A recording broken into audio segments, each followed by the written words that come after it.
And then from there, as I'm walking and talking with the protesters, that was when this large white officer looked at my shirt and he said, "Hey man, do I get one of those hugs?"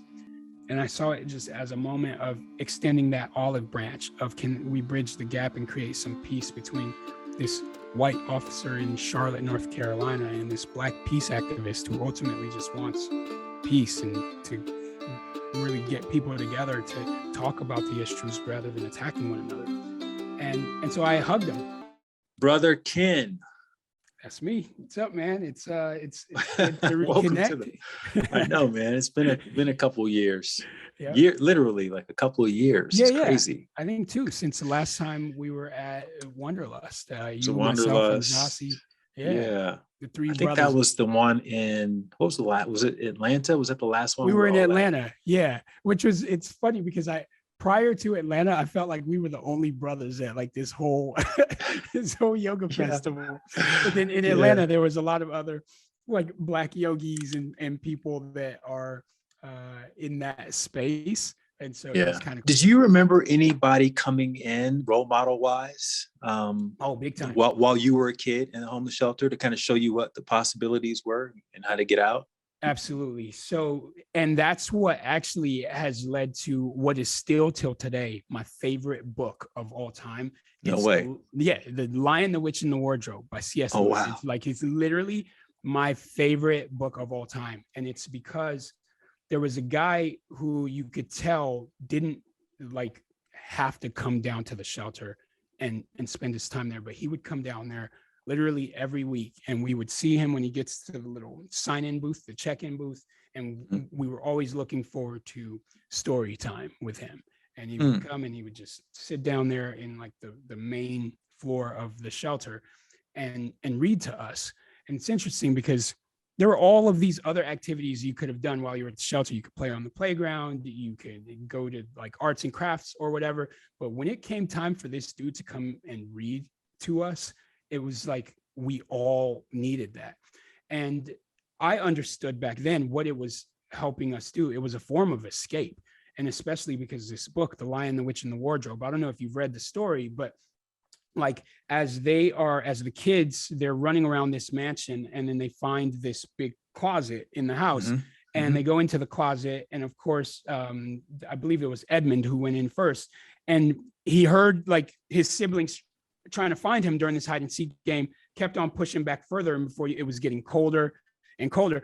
And I'm sitting there as I'm hearing this story, like, yo, this is crazy. Right. And so he goes further into the closet. All of a sudden, he's in this whole new world. And so I remember just like during that whole period, it maybe took about a month or so because he would only read a little bit and then he'd have to leave and then come back a few days later. But people like that, man, they really inspired me so much because it's like, he didn't have to come down there and do that. He definitely was not homeless. Like he was just volunteering his own time. And he was probably in his 20s. And he would come down there and do that for us. And I don't know if maybe he came from the shelters early on. And so he understood what we were going through mentally, emotionally, and just wanted to help out. But still till today, and I'll be 40 years old next month. And if anyone asks, what's your favorite book? The Lion, the Witch, and the Wardrobe, hands down, because it's one book that really came to life for me at a really difficult time. And so, you know, I got to read that to my kids. I think, you know, watching the movie is one thing, but actually like reading the story or listening to the story being told, I think can be really special for them as well. So I have the book in the house, but I gotta read it to them. Talk about the coach who noticed that you always were walking around looking down and what that relationship gave to you. Absolutely. So coming up through the shelters, obviously throughout elementary school, middle school, there was always that struggle with fitting in. You know, like I didn't really hang out with the other kids. I would only hang out with my brother, who was in high school at the same time that I was in high school. And whenever we didn't pass each other in the halls or have the same class, usually we would just kind of be on our own. He was a little bit more outgoing because he was a bodybuilder back then. One year I had asked for a weight set for my birthday, and my mom had got it for me. And my little brother just abused this weight set, got yoked up. So he had a lot of attention back then early on. Whereas me, I was always the skinny, scrawny kid. So I just kept to myself. And one day as I was walking through the halls, there was a track coach there at my high school. We had moved on to San Diego by then. And we were staying in the the Salvation Army shelter downtown, like across the street from the mall.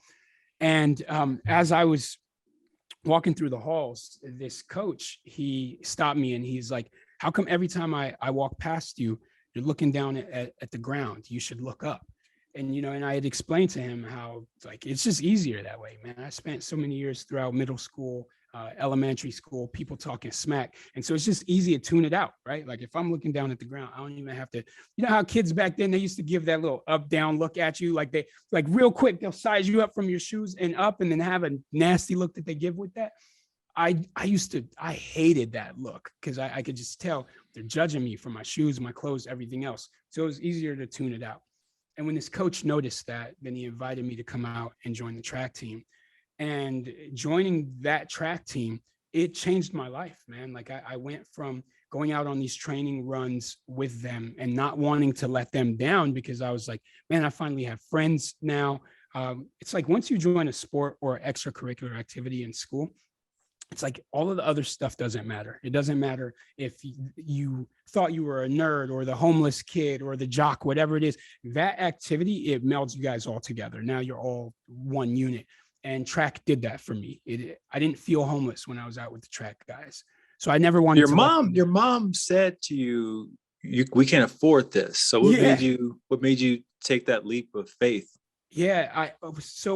I always looked at things with foresight, feeling like, well, although when I brought it up to her, I went back to the shelter after I had spoken to Coach Johnson, and I had let her know I really want to join the track team. The coach invited me out and she said, we can't afford any extracurricular activities. And I had asked her, I was like, if I could figure it out on my own, could I do it? And she's like, I mean, I'd really rather you get back to help your brothers with their homework and things. But if you think that it can do some good, then go for it. So I went back to the school. And you know how in PE class, right? Like you would go in the locker room and there's always an old pair of shoes in the locker room somewhere that nobody wanted anymore, or they're inside a locker, or old PE uniform. And so I just grabbed those and I was like, man, I'm just going to start training with the team. And so I'm wearing that stuff as I'm out training because I didn't want to put any more of a burden on my mom. Like, well, we have this shoe requirement to be on the team, or we need to buy these shorts or this t-shirt. So I was like, I'm just going to figure it out on my own.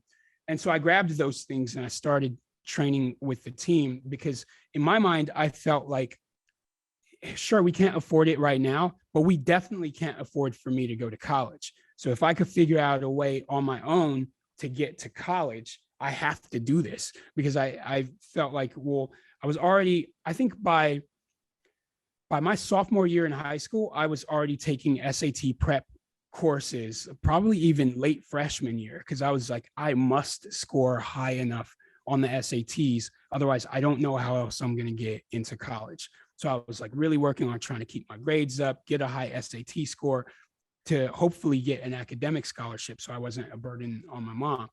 But then when I got invited to play this sport, I was like, well, that's a whole nother opportunity, a whole nother lane that could potentially get me to college as well. So I wasn't going out to track practice like, oh, let's just hang out with some friends. I was going out. Survival was life. That's it. It was life or death. So when I'm competing with someone on the track, I've got to like blast this person out on the track, because if it means me going to college or staying in a homeless shelter, nah, man, I'm running like you've never seen anybody run before. And that was my motivation behind it. I was literally running away from homelessness, but no one knew that, right? Because I couldn't tell my teammates that I go back to a shelter. And it was interesting because I've been to a lot of their homes in high school. And I remember there was a point where people would be like, hey, we should go to Ken's house. I'm like, no, we shouldn't, right? Nobody's coming to my house. And so I appreciated that I would have to ride the San Diego trolley all the way to downtown after track practice. So by then I was like, okay, everybody's home. They're doing their homework. No one's going to notice that I rode the trolley and hopped off at the Horton Plaza mall station and then walked over into the homeless shelter, because that like all had to remain secret that whole time. But Your yeah, coach found out. He didn't tell anybody? yeah, no, Coach Johnson knew, and he had brought it up to my counselor, Miss Tuck, and they were talking about it. And then that was when they discovered that I was living super far away from the school, because like downtown to Chula Vista, which is like South Bay, San Diego, in a car, it's probably 30 minutes. So on the trolley with stops, it's probably 45 minutes to an hour. So I was having to get up super early just to get to Chula Vista High School. And the reason for that, a lot of the schools downtown were really hood, or they were charter schools that just, there wasn't really a lot of opportunity there. And so my mom wanted to make sure we went to a decent school. And so we would get up like hours ahead. And that's the thing. I always trip out on people who have it easy and they're handed a lot of opportunity. They're being dropped off at school in a Benz, and they come from a nice house and they've got lights and water and all of that, and they still squander that opportunity. And I'm like, here I am, sometimes doing my homework by candlelight, because they have lights out hour in the shelter, sometimes by like 7:30. They feed you, and then all the lights have to be out in the units. And I'm like, well, how are we gonna finish our homework? So my mom would buy those little Roman candles, you know, with like the Mother Mary and stuff on the candles. And we're lighting those just to like stuff a towel under the door so they can't see the light coming through, just to finish our homework. I'm like, man, and then you got this kid that has all this opportunity and privilege and you're wasting it. And so between things like that and having to get up hours early for all of us to get ready and then leave the shelter and then ride the trolley all the way to get to school, I used to trip out whenever I would see people that I'm like, man, if only you knew how much easier you have it. And so when Coach Johnson realized that, he's like, we can't send him to this charter school downtown. And I pleaded with him. I was like, look, I finally have friends here on the track team. I enjoy doing this. I'll do whatever it takes for me to be able to stay here.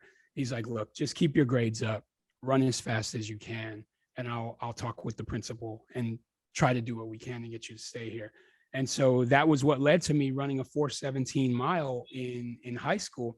And I did that very early on in the season in the 11th grade. And so that just drew so much attention to the school, because they're like, man, how much faster is this kid going to get, you know?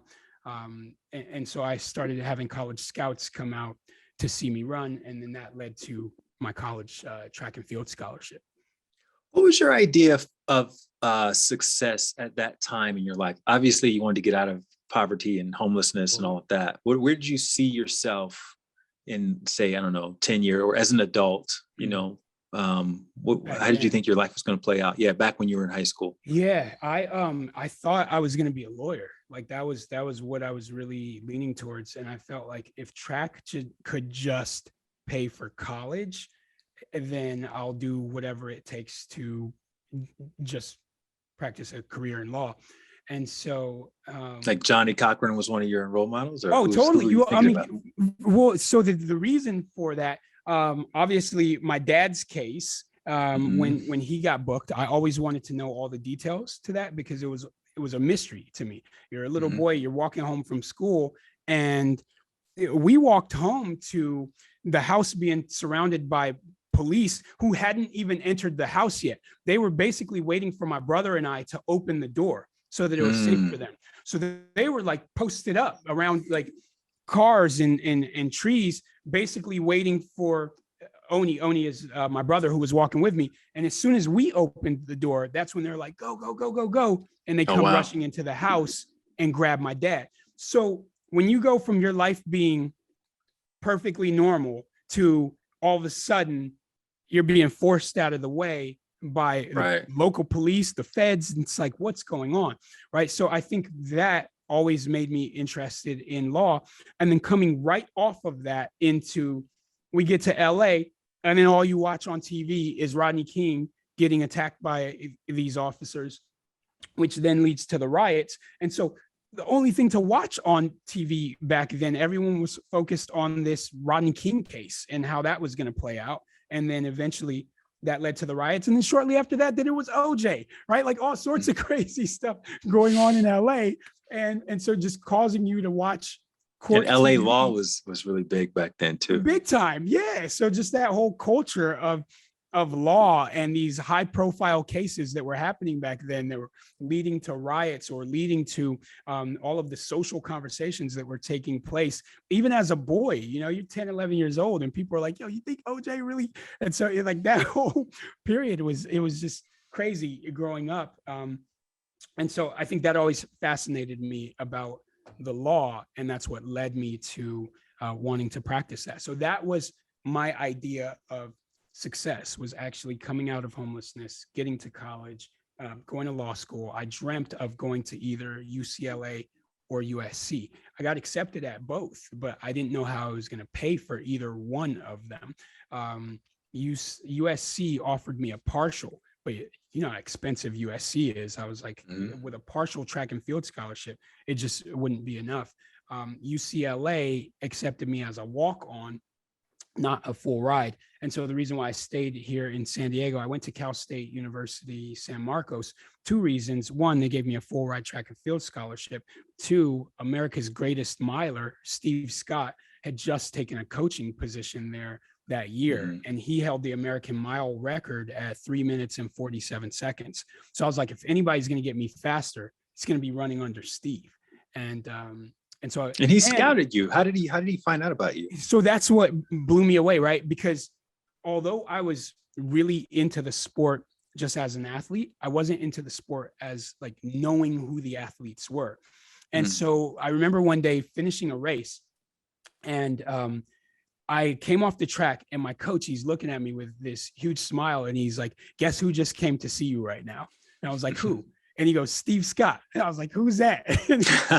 What? He goes, this guy has held the American mile record for like 20 plus years. He also has the Guinness World Book record for the most times anyone has ever run a mile under 4 minutes. And I said, where is he? And he said, he was up in the stands. He came to watch your race. He said he had to leave really quick, but he left his phone number. He wants you to call him as soon as you can because he's trying to recruit you.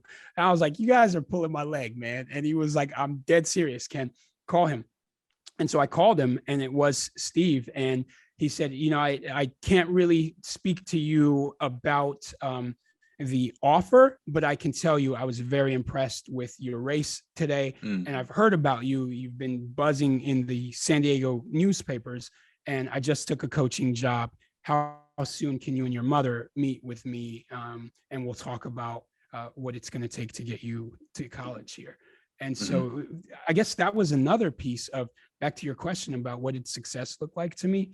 It was that, you know, when you go on this recruiting trip with your mom, when you're still like, by that point, we were out of the shelter and living in Section 8 housing, which was like government subsidized housing. We had a small apartment there.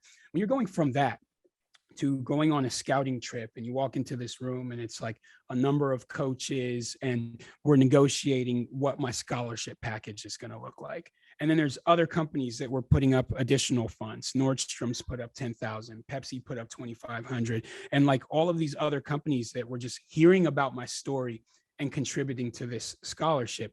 That's what success felt like to me. It was like, what did you do to gain the attention of these coaches, these brands?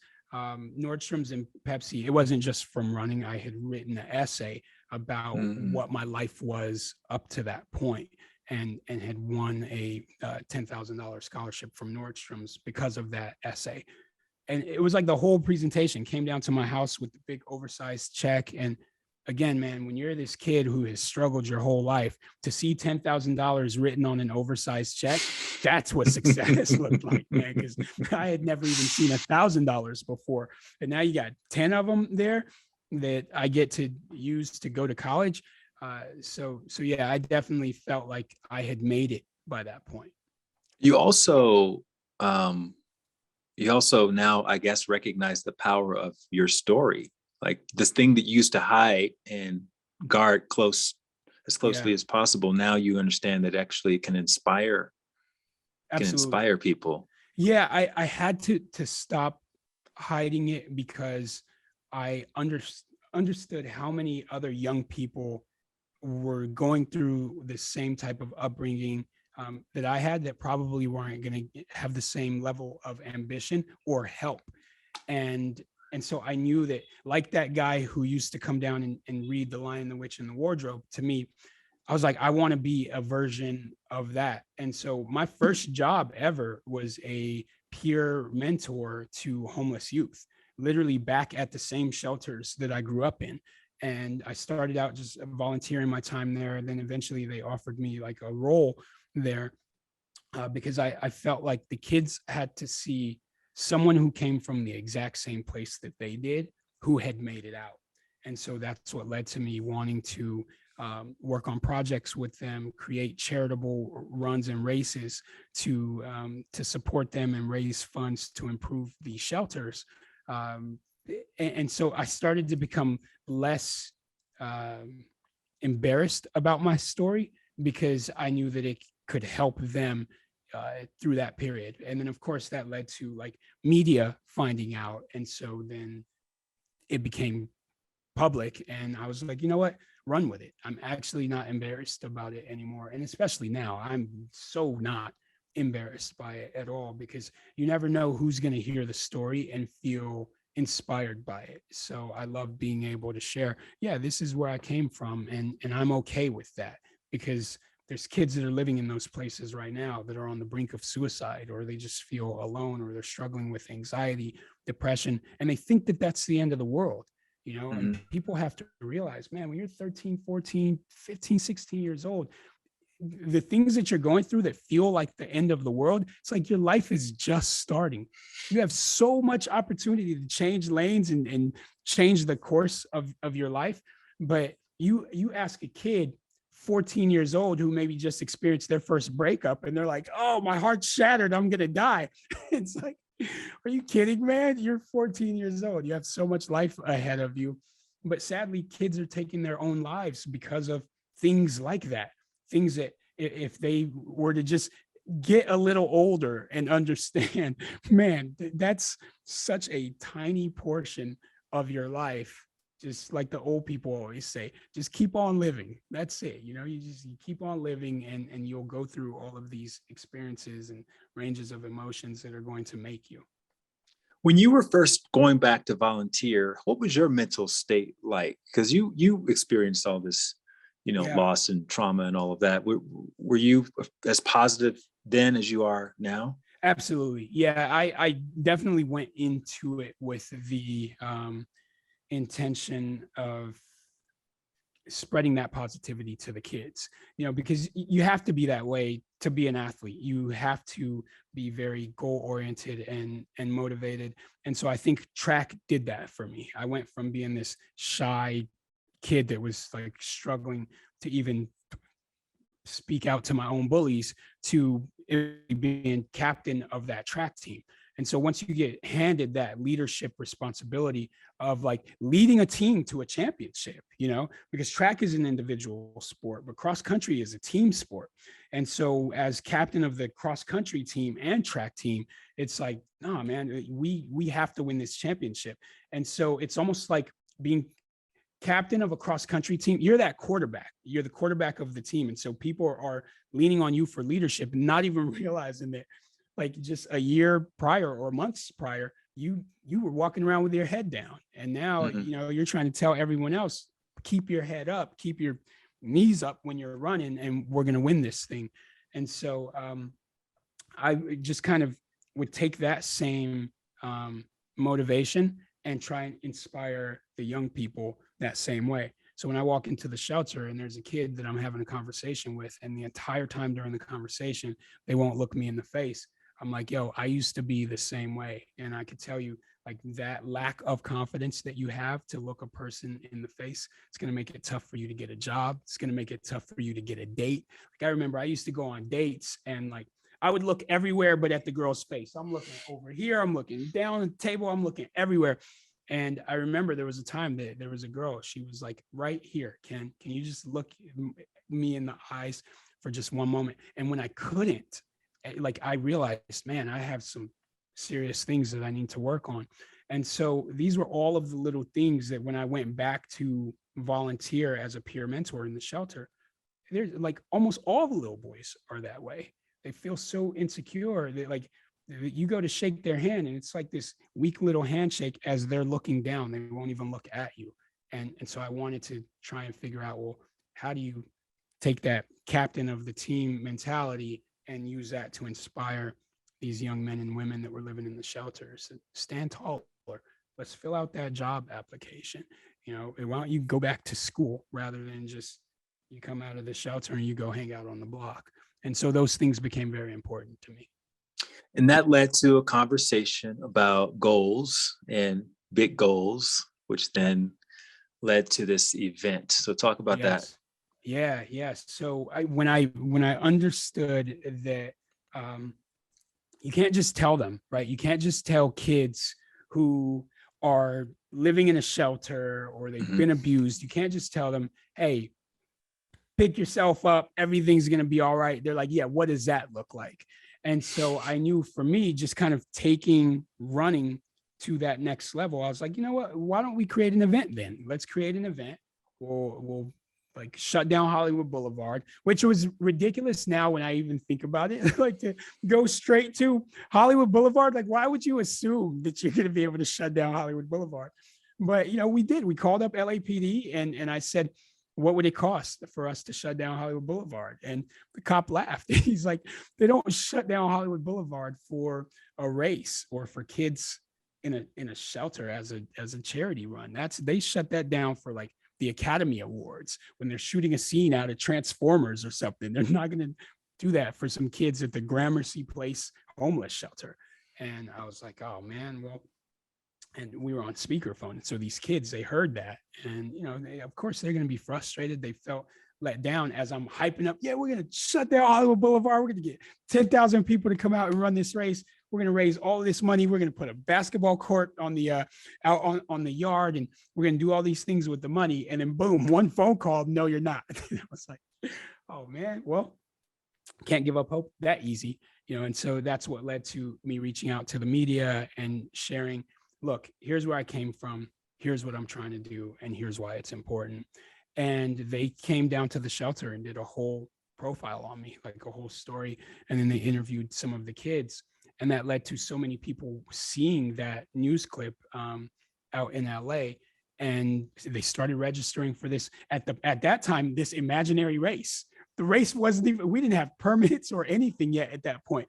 But I was believing by faith that if I get enough people to register for this race, you're going to have to shut down the boulevard because we've got the money now and we've got the participants. It's one thing to just blow it off if you're like, oh yeah, a handful of kids at a shelter who want to run this half marathon on their own. We're not shutting down the boulevard for that. But when I'm like, I've got 10,000 people and $1 million, you're going to pay attention to me now.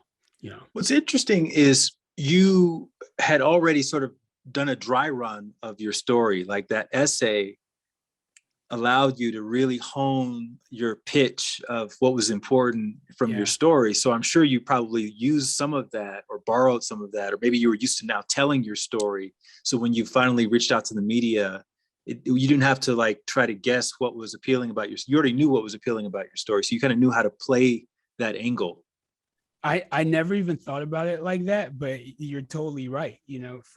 From having to, and I'm so thankful to Miss Tuck, my counselor in high school, and another teacher, Miss Warmath, who like everyone hated this teacher, but I thought she was super sweet.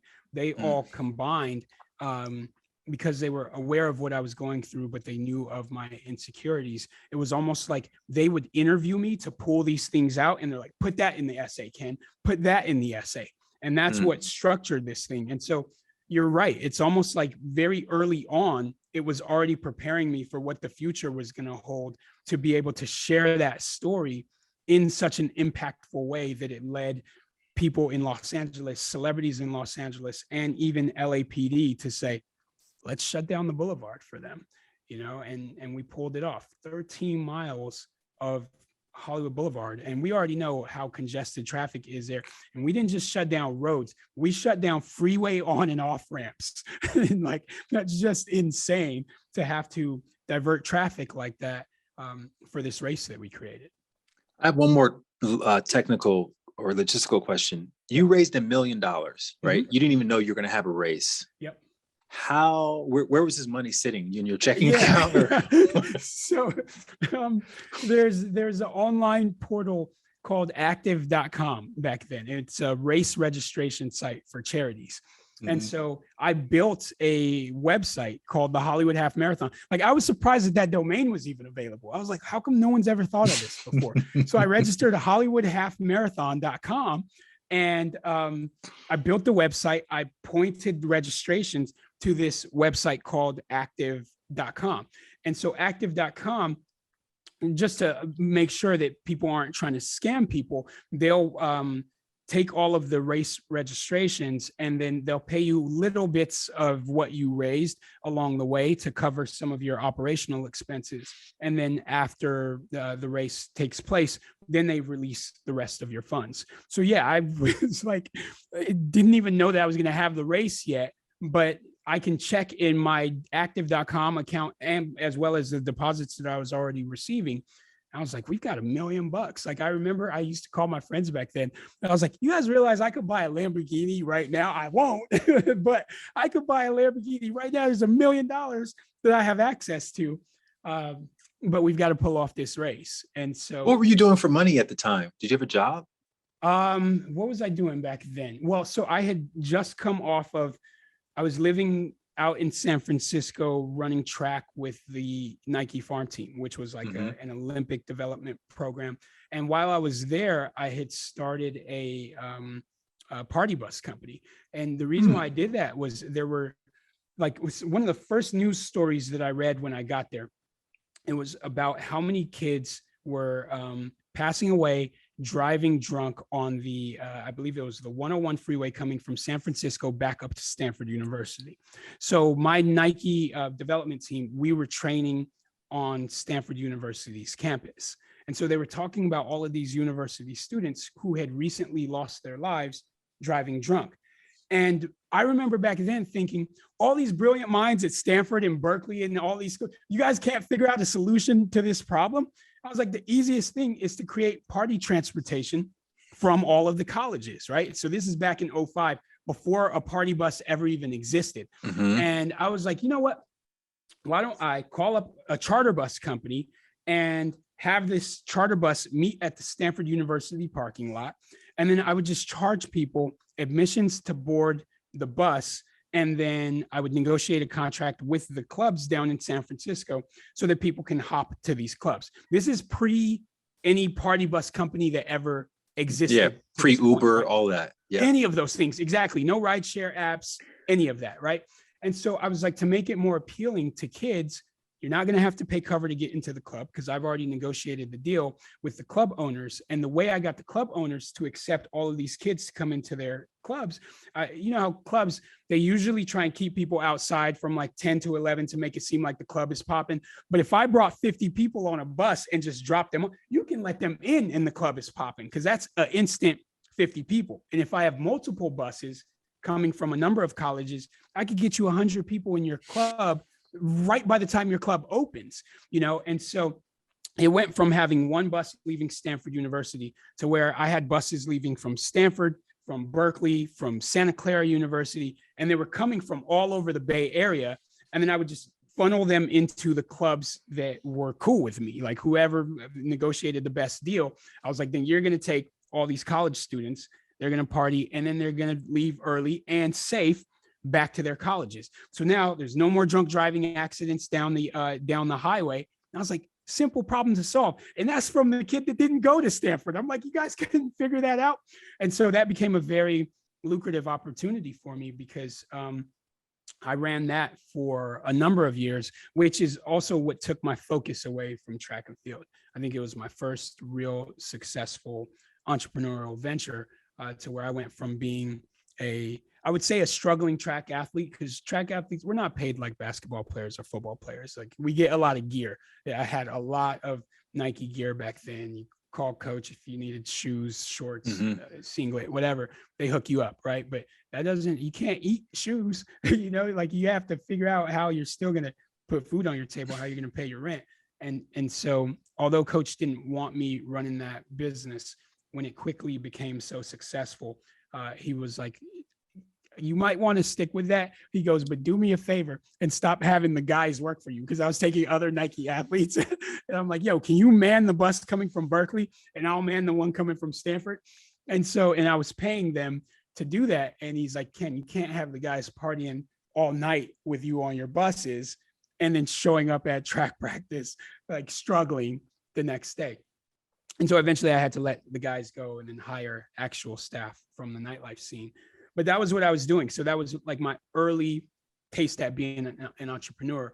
And that's why you had the LAPD on speakerphone, because you were a hustler. You knew how to negotiate. I was like, oh, we're doing this. I'm going to show these kids what a true negotiation actually sounds like. Without a doubt. Yeah. This wasn't just some blind, let me call up LAPD and hope that it's going to happen. I was I was already used to negotiating with the police just in moving my buses around. Right. And I think by that point, I was only like 23 years old running that operation. At one point, I owned 12 Greyhound buses at age 24. 12 Greyhound buses. You owned 12 Greyhound buses? I was purchasing them. Yes. Like I went from chartering buses to eventually, I hated that when I would charter buses, the drivers, when they see that you're making too much money, then they try and hustle you out of like what the cost is for the bus by the end of the night. Or they would like make up stuff like, oh, someone got sick on the bus, so it's going to cost you an extra 250. Or I didn't want anyone using the restroom on the bus because I have a corporate run tomorrow, so I'm going to charge you this. So I just got to the point where I was like, let me call Greyhound and find out whenever their buses reach high mileage to where they can't take them across the country, how much would you sell your high mileage buses to me for? And so I started buying these high mileage buses from Greyhound, and I found this huge bus yard where I would park. I still don't have the CDL license and things to be able to drive the bus around, but I owned 12 of them. And so I would just have drivers come down and drive all of the passengers. I knew how to move the buses around the yard, but I would never take it out onto the street. But yeah, 24 years old, man, 12 Greyhound buses in a row. And they would go out every Friday and Saturday night. And eventually I had the drivers on my own payroll. But that was like my first like really successful venture. And, you know, I've had a number of others along the way, including what the Hollywood Half Marathon became. It went from just being the Hollywood Half Marathon to superhero events. And the reason why it became superhero events, I seemed to have a knack for getting first-time runners out to my events because of the way I marketed my races.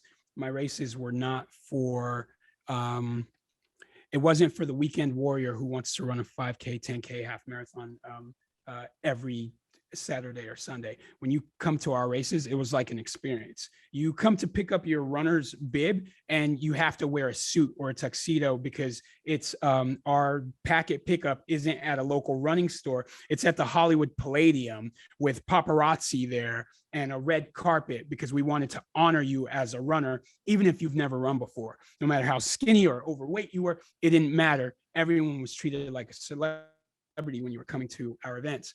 And so we were really helping people find their inner superhero. And that's what led to creating that and why it did so well for a while. You know, for roughly about 6 years, we would have 10,000 people come out every year, which is insane for a first year half marathon. You're lucky if you get 600.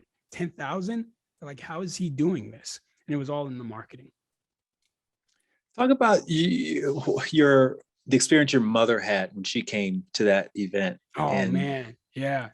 It was such a special thing because as the oldest boy, especially the oldest boy in a Nigerian family, my mom had to be hard on me because I set the example for my younger siblings. And so she's like, if I mess up with the oldest one, then you've lost all of them. So she was always like really hard on me, didn't really care to be my friend. She's like, I'm your mom, not your friend. And so like all of the discipline and things that I felt where she was just whipping me into shape my whole life. And I remember back then, even whenever I would get a little bit of money and she would ask me for it or take it from me to go and do other things with. And I used to tell her, Mom, if if you're poor and I'm poor and I'm trying to figure out how to multiply this money, if you keep taking it from me to spread across for grocery or to do things for the other kids, we're never going to get anywhere. And she's like, boy, be quiet and give me your money. Right. And so when it finally got to the point where the Hollywood Half Marathon was like this big thing. And so I had booked out all of these rooms at the W Hotel on Hollywood Boulevard, where I had like my celebrity guests that were staying. And then I had my mom in this really nice suite. And so I went up to her room right before the race was going to start, because it starts super early in the morning, roughly about 6 a.m., because we didn't want it to get too warm. And so we're out on her balcony and I said, hey, Mom, I'm going to call into my guys that I have manning the starting line of the race. But I want you to stay out here on the balcony with me.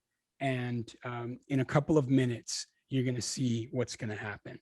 And so we're just standing there talking on the balcony of her room at the W Hotel as all of a sudden 10,000 people fill up the streets and go running by. And she starts crying and she looks at me and she's like, I just can't believe that my little boy that I spent so much time like trying to just make sure he stayed on the straight and narrow path, that you did this. Like, you have all of these people here because of an idea in your head. And to be using this as an opportunity to go back to those shelters that took care of us to say thank you. And she's like, there's no greater joy that I have. And coming from a mother who like was very, very hard on me growing up, that was like our first like real magical moment of, I'm proud of you. My mom had never seen me race in my entire track career. Still till today, my mom's never seen me race. She's never been to one single track meet, a cross country meet, none of that. One day, actually, she had come out onto the track as I was finishing like my last few steps of a mile race that I had won. And so she missed it. And I don't fault her for that. She was a single mother trying to raise 5 kids through homelessness. Extracurricular activities were not her focus, especially as an African mother. Like, she's like, focus on your studies, all this running around, what's that supposed to do? But she saw the effects of that when she was standing on that balcony in Hollywood. And she was just like, she was so overwhelmed with joy in seeing that. And, it's a sight to see when 10,000 people go running by, and to know that the only reason why they're running by is because of an idea from your son's mind.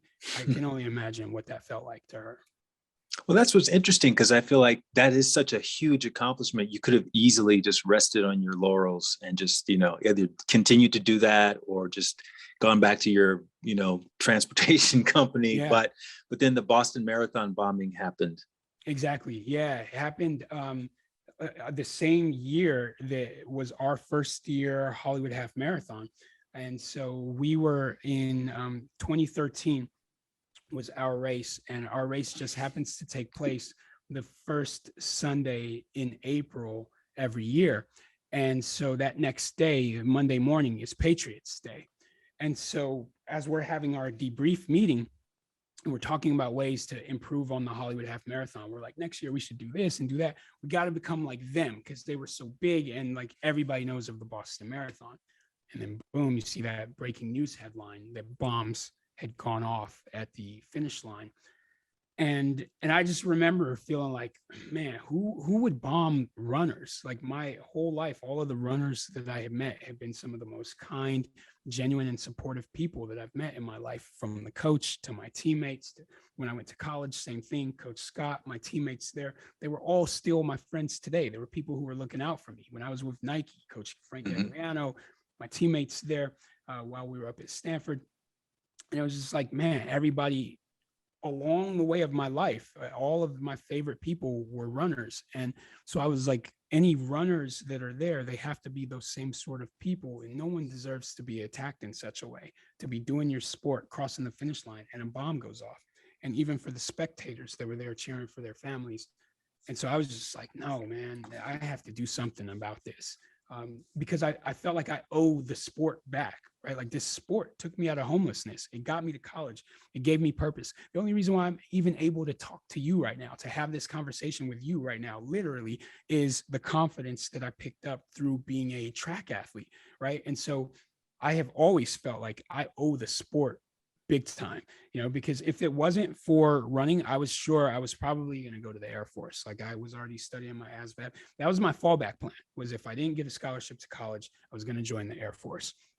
And running changed that path for me. But more than that, it gave me confidence and a personality to be able to create other entrepreneurial ventures. And so I was like, I have to do something.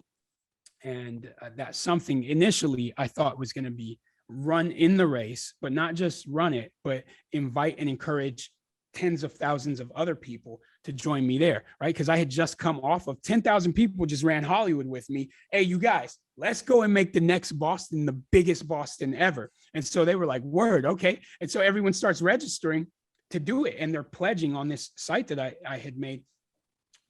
Actually, the page that I had created back then, it was actually called Free Hugs for Runners. Like that was the name of the whole brand. It was like a Facebook page, a website. It was called Free Hugs for Runners. And we're going to be a crew and we're going to go and run the Boston Marathon, tens of thousands of us, to say that we're not intimidated by these acts of terror. And if you were to go to like even the Free Hugs Project Facebook page right now, I think you could sort back to the history of what the page used to be called. And it was Free Hugs for Runners. Where did that name come from? What, Free Hugs? Free Hugs for Runners. Yeah. Oh, well, because I felt like because of this bombing that took place, I was like, we have to figure out a way to like show love to the running community because they were hurting.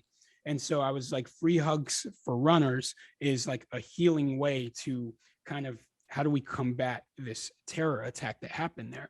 And so we were. I mean, were you in the shower? Like, did it just occur to you? You knew right away, this is it. Free Hugs for Runners. That's what I'm supposed to. This is what I'm supposed to call it. Yeah, it was just. Maybe it was in the shower. I don't know, because ideas do come to me in the shower and in the plane for sure. I feel like when I have to just, I can't do anything else.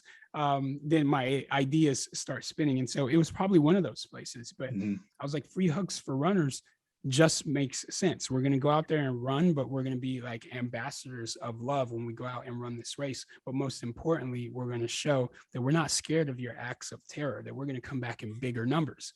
And so, because at that time, there was the whole Boston Strong movement that formed immediately in response. And so I was like, how do you set yourself apart from this huge movement of Boston Strong? Boston Strong was almost as bold a statement as those Live Strong bracelets in the 90s, right? Like Boston Strong came out and everyone knew of those colors, the blue and the gold, right after the bombing.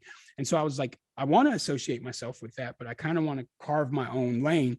And so my own lane was Free Hugs for Runners. And we were going to get tens of thousands of runners that were going to show up at the Boston Marathon, and we're going to run it, and we're going to be like emotional support for other people that are there.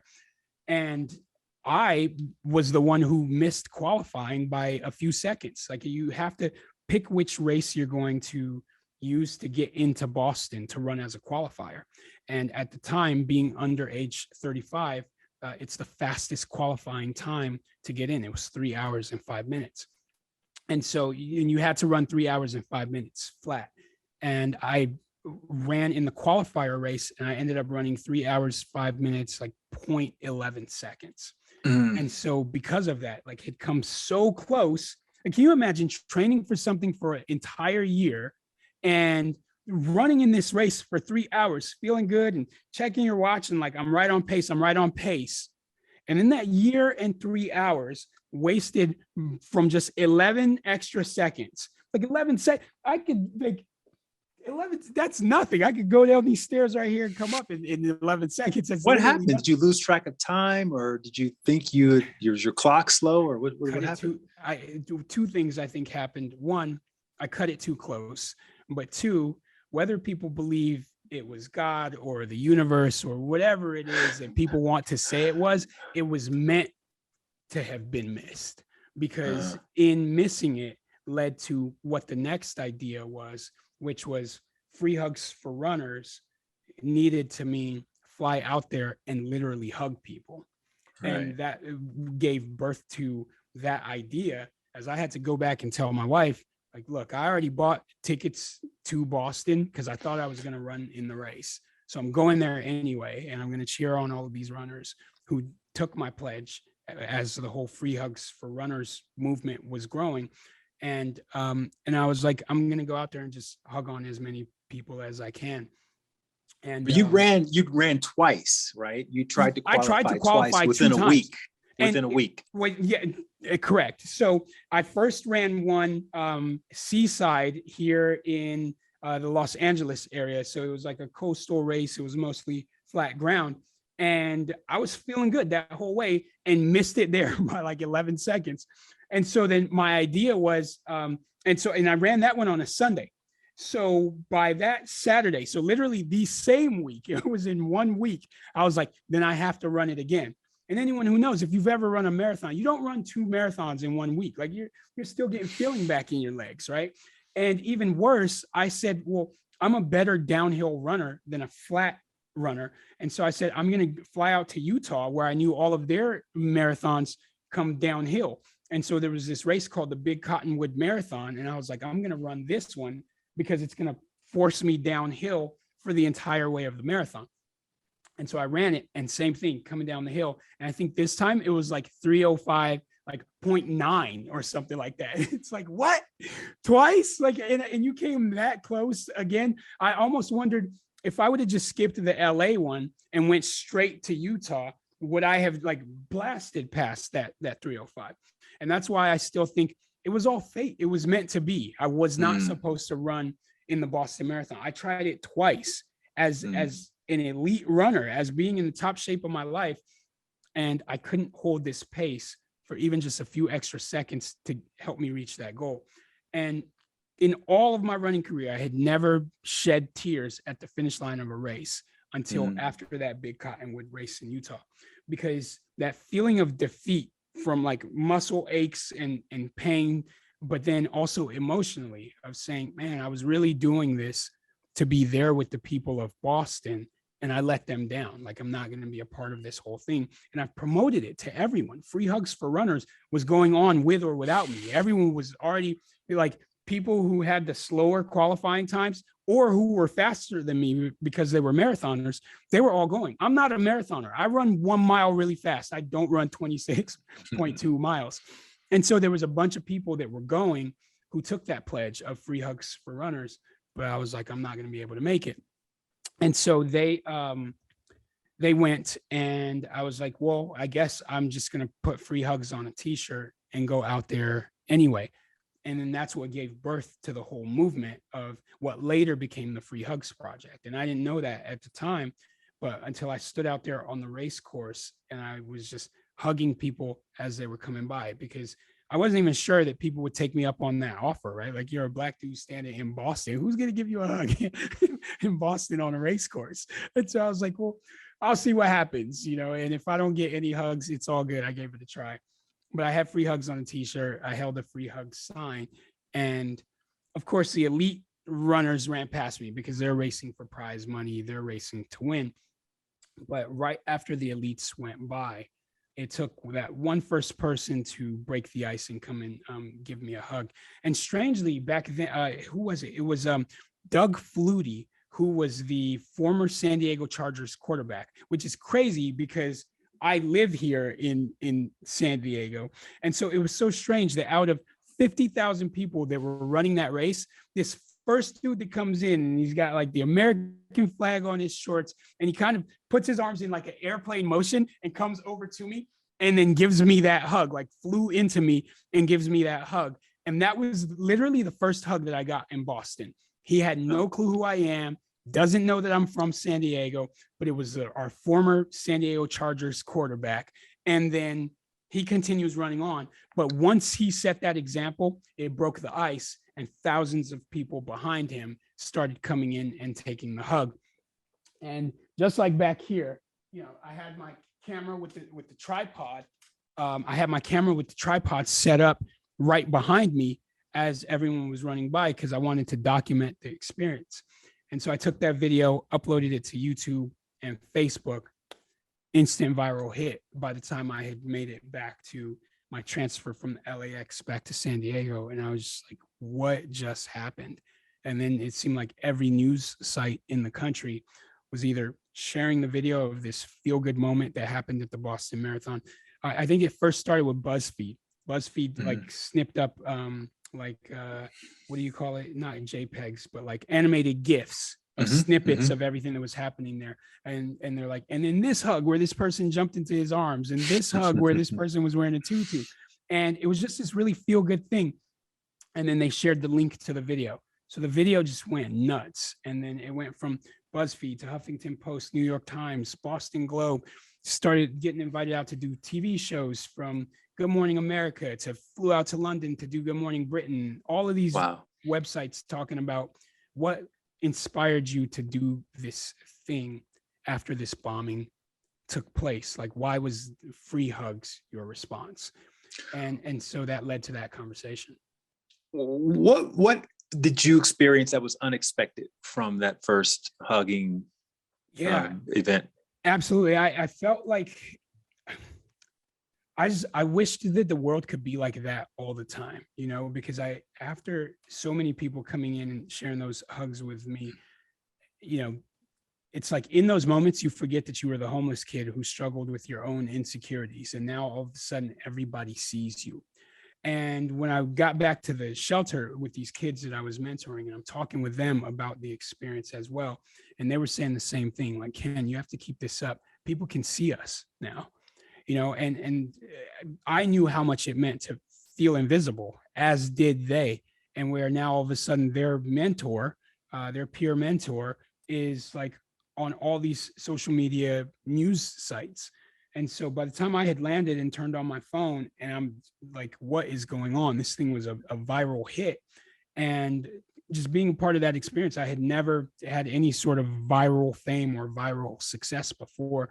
So I didn't know what that entails. And then shortly after, when you're being called by all of these news sites to do an interview, it felt good, but it only felt good for a little bit, because it went from, man, this is awesome, to, wait, is the only reason why this is gaining all of this attention, is it because people aren't like that anymore towards one another? They're not sharing these moments of positive human interaction. They're not sharing these random acts of kindness. We're seeing each other as we pass on the sidewalks, and we're looking down at our phones, right? And that always reminded me of when I was the kid in the hallway looking down at the ground because I didn't want to make eye contact with people. And I'm like, now everybody's doing the same thing, but they're looking at their phones like that. And I was like, man, this is terrible what we've become. We didn't have those phones back then. We weren't attached to our phones back then. And now, even when I'm on college campuses, all the kids have headphones in their ears and they're looking down at their phone. I'm like, man, you just missed, maybe your potential spouse could have just walked by, and you're so like connected to your phone. And so that started to make me sad. It made me realize, man, it makes it easy to attack each other. It makes it easy to be mean to one another, to be less civil towards one another. The further that we get away from real human interaction, it's like if everything becomes virtual and we're not hugging each other, we're not high-fiving each other and forming these real friendships, well, we don't really know how to act when we're around people. And so so that came to life for me at that time, which really started to shift my work to where I knew that I didn't want to just do this in the feel-good places anymore. I needed to start going out where people were hurting, where people were being attacked, and there was a lot of violence. And that's what led to being out on the front lines, because I was so like torn by the Trayvon Martin shooting by George Zimmerman. And I don't often share this with people. I put out a video back then because it was really starting to hurt me as I watched on Facebook some of these same people who were running in my races, or they were signing up for free hugs for runners. I would see the evil things that they would write about Trayvon Martin, saying that like he deserved it or whatever. And that was really hurting me to my core, because to me, I looked like Trayvon Martin. I was that same kid who, and Skittles really are my favorite candy. I would have been the same kid walking down to the corner store to go and get some Skittles, and easily could have been stalked by this man the same way. And so when I was reading what people were saying about him, it was like really breaking my heart. And so I had made a video back then, and I talked about how, for all of you guys that are following my work right now and running in my races, but you're saying these really evil things about Trayvon Martin, know that I was that same kid. And you're signing up and you're coming to my races and showing me all the support and love. But if Trayvon Martin would have been given enough time to get to my age, he probably could have done the same thing. But we'll never know that because his life was cut short, and a lot of people, like, that video really resonated with them, because I was like, if you're not giving Black boys enough time to mature into men, then you're judging them at a period of their life where we all could have made mistakes. We all were hotheads. If you're following me, I might fight you. I was that same kid. Who would have known I'd grow up to be a father of 5 and trying to be a change maker and doing all of these things that, like, just feel right to me. But I was the same knucklehead kid back then. My brothers and I, if we had to take care of business, we would take care of business. And so to see people speaking of him in that way, I was like, but you're judging a boy. How many of you guys have little boys that would have done a very similar thing? And so when I put that video out, that was the beginning of me starting to move more towards conscious work like that, like being out on the front lines, but not only being on the front lines, but being more aware of the way that people judge people, especially people of color.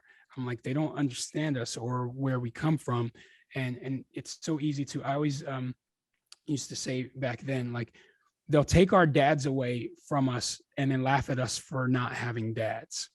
And that always, like, was so true of a statement to me, because my dad got removed from the house. But then there's like this running joke of, like, Black kids don't have father figures or don't have their dad. And I'm like, because the incarceration rates of how easy you guys make it to go and lock up our fathers makes it so easy. And then you turn around and then you laugh at us and judge us for not having fathers, when really the system is set up in a way to take our fathers from us. And so when I started to understand those things, I was like, I've got to change that. One, I've got to be a better role model and example of what a Black father looks like. Two, I have to make sure that people understand in a way that is easily digestible to them. I wanted them to understand the struggles of just being a Black man in America in a way that, like, isn't confrontational, to where they're like, oh yeah, always complaining or whatever. I just wanted them to understand in a really simple way. And so because of that, it's like most of my audience of the Free Hugs Project and the work that I do, like the Black and Blue podcast, I was just laughing with the sheriff recently, because I asked him, I said, if you were to look in your stats on Facebook or on your social media, what's the majority of people that are following you? He said, middle-aged white women. I said, mine too. He said, how is that possible? And I said, because it's like, I'm trying to create allies. I'm trying to create accomplices to the fight, to the struggle. Because if it's always people who look like me that are complaining about the things that are going on in our lives, then that's all it will be treated as, oh, the Black people are just complaining again, right? But if you put it in other people's face and you say, hey, here's what we're being faced with in this country. Here's the injustice that we see regularly. I was like, if you can help other people understand that, people from other cultural groups, backgrounds, different races and ethnicities, if they can see that, then that's how you form more allies, and that's how you move more towards peace and understanding. But if it's just an echo chamber, if I'm just like, yo, Light, man, I got pulled over by this cop and this happened, blah, blah, blah, blah, like, you'd be like, of course, all of us, right? We all deal with that. But when you're saying that to your white ally friend, male or female, like, hey, I got pulled over and this happened and that happened, and they're like, my experience has never been anything like that when I got pulled over. And it's like, well, that's the problem, right? How do we work towards changing those things? And so when I understood that, that's when I started putting more focus into that sort of work, because I was like, I could be a change maker in my own way. The Black community might not fully understand the reason why I do things the way that I do, but there's a community that I speak to who it's important for them to understand what our experiences are. And so that became like the shift of the work to being more on the front lines. Yeah, and then also just kind of going back to the party bus experience, like that was the breadcrumb of you working with police officers, learning what their priorities are and what, you know, how to speak their language. And then on your Hollywood Boulevard 5Ks, same thing, you know, you're dealing with 50, 75 cops. Yep. So then by the time you decide to go to North Carolina to participate in this crazy, chaotic, you know, Riot, protest yeah, slash out on the front riot, line. Yep. you had a very interesting interaction Yeah. with a cop. Yeah, and it's really interesting that you say that, because you know sometimes I don't even think of it like that. That yes, my early days of understanding crowd control in dealing with law enforcement, when I'm dumping off sometimes 1,000 people on a Saturday night. You know, you're loading up all of these buses with people and then going back and picking up people for prom. And it's like, man, on one Saturday, we might move 1,000 people. And so, of course, when you get to those places, there's police standing outside the doors of nightclubs. And like, I'm like, hey, everybody stay cool, hop in line there. And so, and then I would talk with the officers, talk with the bouncers. And so, yeah, you're right. I had those early interactions with law enforcement. And then, of course, with the Hollywood Half Marathon, all of the police that I would sit in meetings with for like the planning of the event. So I went from growing up disliking police to understanding that if we work together, there's a lot that we could accomplish. And so I took that same mindset of being out on the front lines of, look, we can work together and actually solve something and not have to attack one another. And so that's why one of my more viral, or the most viral front lines moment that I've ever had, was in Charlotte in 2016, as people were starting to loot from stores. It reminded me of the LA riots all over again. And the first thing I thought was spring into action, talk to the protesters and try to get them to stand down and not destroy their own community. And then from there, as I'm walking and talking with the protesters, that was when this large white officer looked at my shirt and he said, hey man, do I get one of those hugs? And you know, you pause in a moment like that because it's literally gunshots going off, there's tear gas in the air, people are choking, there's these flashbang devices, everyone is running in different directions because some people were there just to destroy things, some people were there with valid reasons for protest, and some were just knuckleheads. They're setting fires, they're breaking fights or breaking into fights.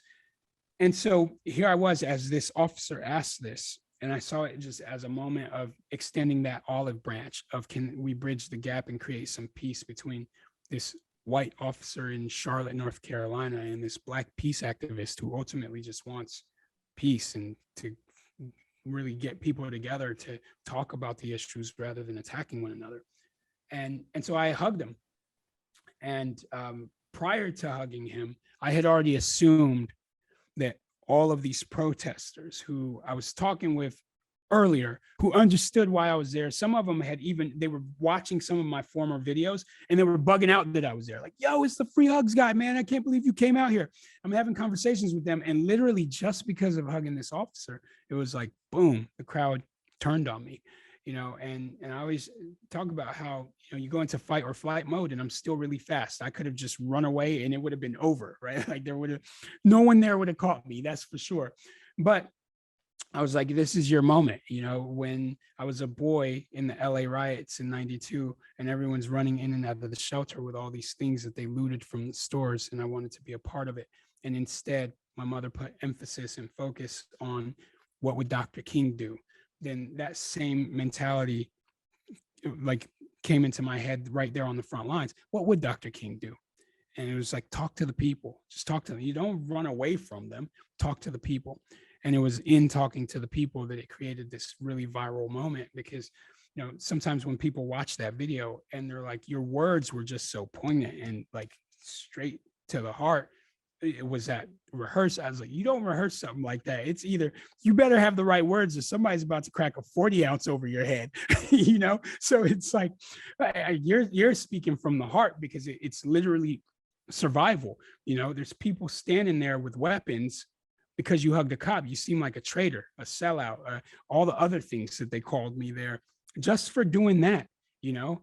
And I was like, well, I needed them to understand why I did it. I didn't expect them to do it. I just wanted them to understand why I did. And that this could be the beginning of building a bridge between both sides, and the dialogue that we get to share and the good that we get to do. And we did that too, the good that came from that. When now I've got officers that are serving in homeless shelters with me. I've got officers that are traveling with me to colleges to answer kids' questions about this thing happened to me by a white officer and I don't know how to address it. Cool, let's talk about it, because this white officer that I just brought here with me, he comes from a place of compassion and doesn't want you to ever experience something like that again. And we go through different trainings and scenarios, and like you get pulled over at night, it's okay to drive to where you feel safe, a lit parking lot, because you're scared. The officer is scared too. Let's have those conversations. But those things start from moments like that on the front lines, that it actually, you can't count how many lives we've probably saved just through the dialogue and conversations that we've got to have over the years. The amount of homeless people that we've been able to serve by taking the funds and resources of law enforcement agencies and departments and say, let's go do some good with it back into the community. Sometimes they just need a leader. They need somebody that's going to say, hey, let's create this thing. So right now, next month, we're holding a Christmas event that we did last year in Detroit, where we raise all of these funds from corporations, and we actually go around town 2 weeks before Christmas, and we answer people's holiday wishes. And so we're finding the mothers that were just like my mom, who didn't know how her kids were going to have Christmas, and we're finding out all the things that those kids need, and we're getting them that for Christmas. Last year, there was a home that we saw where it was raining and there was an opening in their roof. So it was raining into the house in Detroit. And I'm like, this is not okay. And so all of those things came from that first hug that you get to have with a law enforcement officer, and bridging the gap and saying, let's do some good through this relationship. And so for the people who try and kick it down or knock it down, they don't understand, but it's why I do it. So your mission now is to de-escalate violence during periods of unrest, which could be at a riot, it could be at a protest, could be at a rally, right? In the last couple of years, especially, those situations have become so politicized, Totally. right? So I'm just wondering how you're able to balance that these days, being a Black man in America from, growing up from poverty, homelessness, and yet you have this interesting relationship with law enforcement, which is the Achilles heel for a lot of Black people. And a lot of Black people will probably argue to death that there are more bad apples than there are good apples in law enforcement, and the system is working exactly as designed and all of that. So how do you save face? Yeah, it's your tough. Own community. Yeah, it's tough. I would say sometimes the older Black community doesn't really understand it, because there's a lot of trauma and experiences that they've had to where they're like, why would you ever interact with the police? Like, they're all bad apples, right? But I've seen and worked with them and understood them in a different way. And I try, and it's not about teaching the young people in the Black community how to interact better necessarily for survival. It's about training the officers who I'm working with to give those young Black kids the same courtesy that you give me when you know that I'm me, right? Because I've found that now through my work, there's privilege that I've been afforded through law enforcement agencies across the country. There was literally a time I was pulled over speeding in Texas. This officer saw my ID, looked at me a couple of times, and he went into fanboy mode and was starstruck, and like asked if I can hop into his car, because he's always wanted to ask me a bunch of questions. And I was like, are you kidding me? Like, this dude was interviewing me on the side of the highway in Texas. And he's like, what made you start this thing? I saw you out there in Charlotte, man. I've always been like, if I ever meet this guy, and I'm like, am I getting pulled over or arrested? Like, what's going on, right? And so, sure, I don't expect that to be the same experience with just random people that they meet, but it's like that same courtesy that you give me when you pull me over. It feels like you didn't even see my skin color. You saw the brand that I represent. So don't see the skin color of that next person, that young person that you pull over, where you're a little bit too harsh or aggressive with that kid. And because I've been that kid for oftentimes being pulled over before I was the free hugs guy, always been terrified of the police, always been terrified of the police, and rightfully so, because I know that the way they spoke to me was not how they were speaking to my white homeboys in college at all, right? And so I've always felt that way about law enforcement. And so I was like, if you can extend that same grace and courtesy that you give me as you know who I am, do that for the same, or do that the same way for the Black kid who you don't know who they are. And don't feel like that kid is out to get you, because that's what makes these traffic stops so hostile. We're nervous because we think that this is going to go bad and they're out to get us. And then they're feeling the same way, that this person probably hates me. So now I've got to be more hostile because they might be trying to take me out. And so now you got both sides thinking they're in a life or death situation. When does that ever go well? Right? But it's like, if both sides can just calm down and let's speak to each other with some respect, traffic stops will go far better than the way that they go.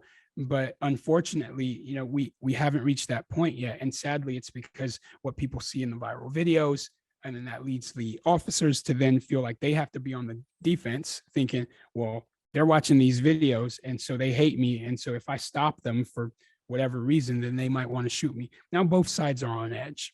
So a lot of the trainings that I do now, it's to get both sides to be at ease, get the officers to be at ease, and to get the young people to be at ease, and things will go so much better. So I'm often sharing little ideas like, if you can ride around with your registration and insurance inside the little mirror visor thing. So it's very easy for you to, when you get pulled over, keep your hands on the steering wheel. And when they say driver's license and registration, do you mind if I grab it out of my visor here? Right? So you're not reaching over into your glove box and they're like, gun, gun, gun. No, there's no gun. I'm just getting the thing that you asked me for.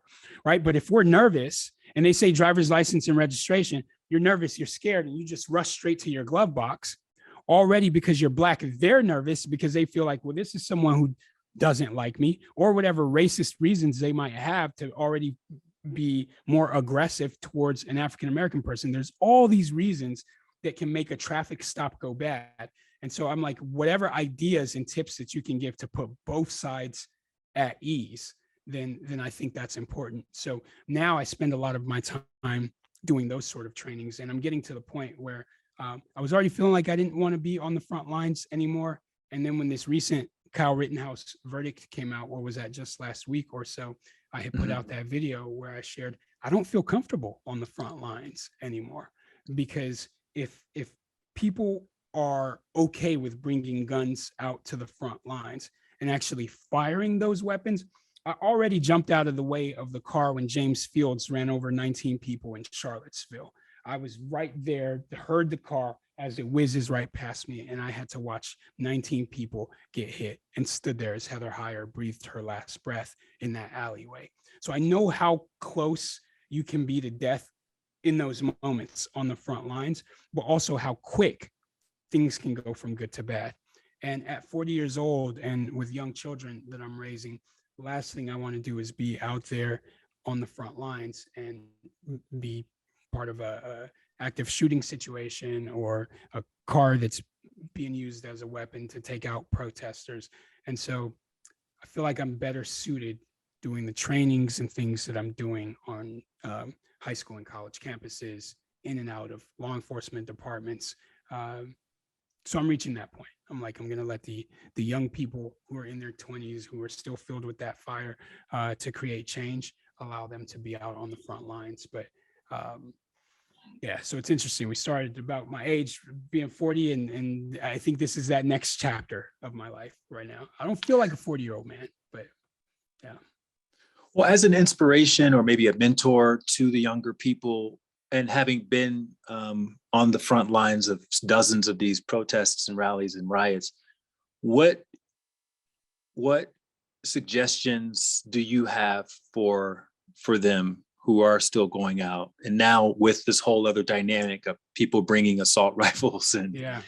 and maybe cops being a little bit more impatient, or maybe running up on the wrong police officer who hasn't experienced one of the trainings? What suggestions do you have for people who may be in a particularly hairy situation? Yeah, I would say one, like these protests, the moment that it seems like it's no longer peaceful, get out Mhm. of there, because it only takes a second to go from a peaceful rally to a riot. And it's the riots that are getting people into trouble. It's the riots that are dangerous places for folks to be hanging out. And that, to me, that used to be commonplace for me. I'm like, oh, I feel comfortable here. I was going to say, you usually run into the I middle run of it. into it. Yeah, I run into the violence. I run into the chaos, and I don't wear a vest. I don't wear a gun. I'm just like, how can I help? How can I de-escalate the tension that Mhm. exists here? And but that's not ideal anymore. I mean, I've been there when someone was shot and died right there on the front lines. I've been there as Heather was hit by the car and died there on the front lines. I've seen people get like badly hurt from these tear gas canisters and flashbang devices, and it's a scary place for people to be in. So I know that some people have that fascination of, oh, that's fascinating, I want to go out there on the front lines. I think the best advice I could give as someone who has spent 7 years out on the front lines is don't. Like, you're better off safe at home, even if it's just to go and document what's going on. It's like there's people that are built for that. They're wearing helmets and vests and everything else. It's not the sort of place that you want to be. And so, yeah, I guess that's the best advice that I can give people is when a protest or rally becomes a riot, get out of there. It's not worth it anymore. The force that the police are going to use by that point, or also now these vigilantes, which that wasn't really a thing. That wasn't a thing for me the past 7 years. Vigilantes arming themselves and coming out there and saying, we're going to either be the police or assist the police or get deputized by the police. That was not a thing. And I already know that now, moving forward, I guarantee you that's going to be the norm. It's going to be the norm. There will be white supremacists, KKK, people from all, because when you've spent so many years of those groups feeling like organizations like Black Lives Matter are their enemy, then they feel like, well, then now they have to arm themselves to retaliate. And so you can catch yourself in the middle of what feels like the wild, wild west now. People just taking matters into their own hands. And they can better believe that now Black Lives Matter protesters are going to arm and prepare themselves as well, because they know what's coming. I am not like equipped to stand in the middle anymore. I used to look forward to standing in the middle. Now I'm good. And that's like literally as of this verdict just a couple of days ago is when I came to that final realization of it, where I said, no more. I'm hanging it up, and basically not necessarily retiring the Free Hugs Project. It's just going to pivot, and I'm going to be impactful in different ways. How are you thinking about success these days after all these experiences? Yeah, it's interesting because I was just recently telling my wife, I noticed that every project that I do goes on a 7-year run and then it's complete. And I find that to be really strange. Like track and field for me, it was like 7 years and then I let it go. VIP club bus, when I was running my party bus company, 7 years, let it go. superhero events, Hollywood Half Marathon, 7 years, let it go. And then now I've been on the front lines 7 years. And by my 40th birthday next month is when I officially have told my wife I'm no longer going on the front lines. And the 7 years is not deliberate. It just seems to kind of happen that way. And so I think now I view success incrementally, and it comes in phases. And I think people always kind of feel like when I reach this point in my life, I'm successful. I've been successful numerous times, and you just reinvent yourself all over again, because at the end of each one of those 7 years, there was this period of, I don't know what I'm going to do next, and so it's like this rebirth of what's next. Like right now, I don't really know what I'm going to do next. Literally, like right now, from 40 to maybe 47, if it just happens to be 7 years, I don't know what I'm going to do from 40 to 47. And I'm okay with that, because I know that along the way, something is going to happen. All of those other things were not planned. I just kind of found myself in that space, at Stanford University, coming off of the local train there and reading in the newspaper about all these kids dying on the highway. And I was like, I could do something about that. The Hollywood Half Marathon, feeling like, well, I'm a runner and I want to inspire these kids. I could do something about that. And so all of these things, they just kind of come in phases. And so people who like to build these huge companies and have all of this staff and all of that, that's great. I don't even know that they sometimes see themselves successful. They're like, I might be running this huge company, but at the end of the day, I'm not happy. Me, I'm happy because I live my life in like a series of chapters, and I get to like fully commit myself to that period and then get to reinvent myself all over again. So I'll have all of these life experiences. I don't want to feel like, oh, I was the CEO of this company for the past like 30 years. That's boring to me.